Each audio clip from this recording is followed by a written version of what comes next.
안녕하세요.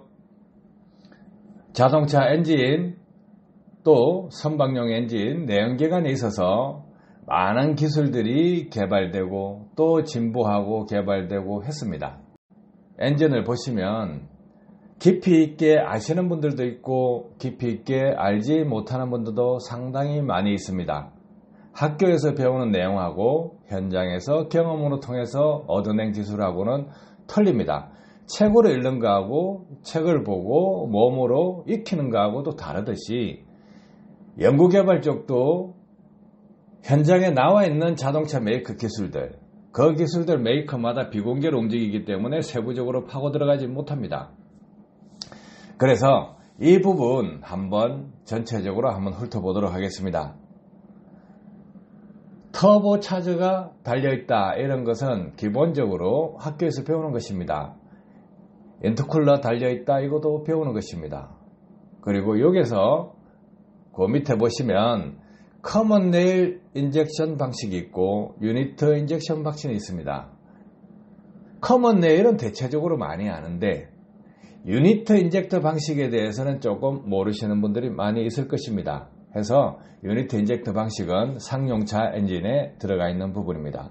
가변 밸브 시스템이라고 해서 VVT, CVVT, CVVL, CVVD 기술이 나왔는데 이 부분은 공기와 연관된 것입니다. 공연비 향상을 위해서 있는 부분이고 GDI 엔진은 가솔린 부분에서 공기 흡기량을 늘려주기 위해서 들어온 공기를 연료 분사할 때 냉각시킴으로써 공연비를 좋게 하는 기술입니다. 여기에서 보면 공기와 연료에 대해서 기술 개발을 많이 해오고 있다는 거예요. 나머지 부분은 마찰 저항을 줄인다거나 이런 부분입니다. 해서 이 부분에서 한계에 직면했다. 그런데 유로6, 유로7으로 넘어간다. 이렇게 했을 때 후처리 장치로 기술 개발을 할 수밖에 없는 상황까지 왔습니다. 그래서 EGR도 들어가고 DPF도 들어가고 SCR도 들어가게 됐습니다. 근데 이것만으로도 지금 무엇이 문제입니까? 유로6에서 유로7으로 가게 된다 그러면 이 부분 엔진 자체적으로 연소율을 높여서 출력, 연비, 매연을 처리할 것이냐? 안 그러면 EGR, DPF, SCR 기술을 발전시켜서 매연을 저감시킬 것이냐 선택을 해야 되는 거죠. 이 두 개 다시 선택을 다 해야 되는 부분이 있을 수 있습니다. 그렇다 그러면 분명히 엔진 쪽에 매연 발생량을 줄이거나 아니면 후처리 장치에서 발생된 매연을 감소시키거나 해야 됩니다.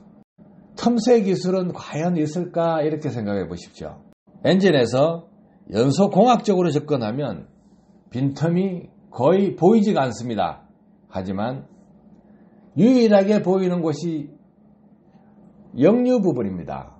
그래서 이 역류 부분을 심도 있게 다룰 필요가 있다는 거예요. 이론대로 역류를 억제하게 되면 어떤 결과가 나타나게 되느냐? 엔진 소음이 감소합니다.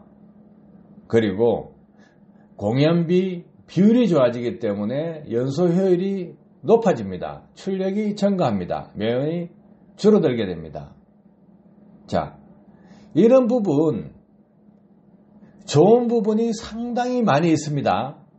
EGR 속에 카본 슬러지가 퇴적되는 현상, 누적되는 현상, 축적되는 현상이 줄어듭니다. DPF에 포집되는 카본 슬러지들이 줄어들게 됩니다. 질소 산화물 발생량이 줄어들므로써 요소수 사용량을 줄이게 됩니다. 엔진의 온도가 낮아지기 때문에 질소 산화물 발생량조차 적어지게 됩니다. 연소실 온도가 낮기 때문에 엔진 오일 수명이 연장되게 됩니다. 그러면 이 모든 부분 장점을 지고 있는 것이 역류 억제 부분입니다. 해서 지금 공부방을 통해서 오시는 분들한테 체험을 시켜드리고 있습니다. 체험을 시키는데 하나같이 반응이 같습니다. 시동을 거는 순간에 엔진 소음이 줄었다. 가속 페달을 밟는 순간에 부드러워졌다, 가벼워졌다, 차가 잘 나간다. 오르막길에 밟으면 똑같이 밟았는데 차가 더 빨리 올라가더라. 내리막길에 발을 뗐는데 평상시 가는 거리보다 비거리가 늘어나더라. 고속도로에서 밟으니까 속도가 늘어나더라. 기존의 최고 속도보다 더 빨리 가지더라 이거예요. 자, 이론이 있기 때문에 이 모든 것이 일어나고 있습니다. 그러면 유로7으로 간다 그러면 현재는 유로6 상태를 유지하고 상용차, 화물차 쪽 이쪽에는 유로7으로 갑니다. 그러면 그 차들요, 일반 승용차하고는 수준이 틀립니다. 기술 높이가 상당히 올라가 있습니다. 하지만 매연 문제는 완벽하게 잡지 못했어요. 제가 상용차 쪽에도 실험을 하고 있습니다. 매연 저감 효과가 나타나고 있어요. 자, 그럼 뭡니까? 승용차부터 상용차까지 효과가 나타나고 있다. 그러면 이론 자체가 가짜가 아니라는 거예요.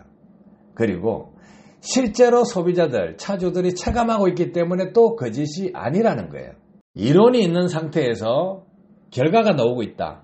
그러면 험잡을 데가 없습니다. 유로4, 유로5, 유로6, 유로7 모든 엔진에 적용될 수 있다 하면 전 세계 자동차 기술에 적용될 수밖에 없는 기술이 될 것입니다.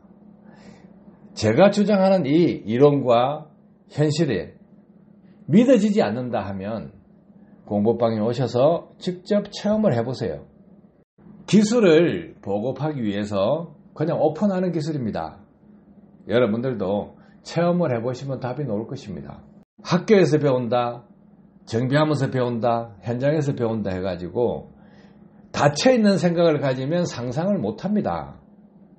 열린 마음으로 찾으면 보입니다. 책에 있는 내용만 가지고 맞다고 생각하면 그 다음 기술은 발전할 수가 없습니다. 해서 틈새 기술을 찾는 데 있어서 잘못된 부분, 논리적으로 안 맞는 부분을 찾아서 개선하는 것이 기술 개발입니다. 연구 개발이고 찾아내는 것이 발명입니다. 도움되셨길 바랍니다. 감사합니다.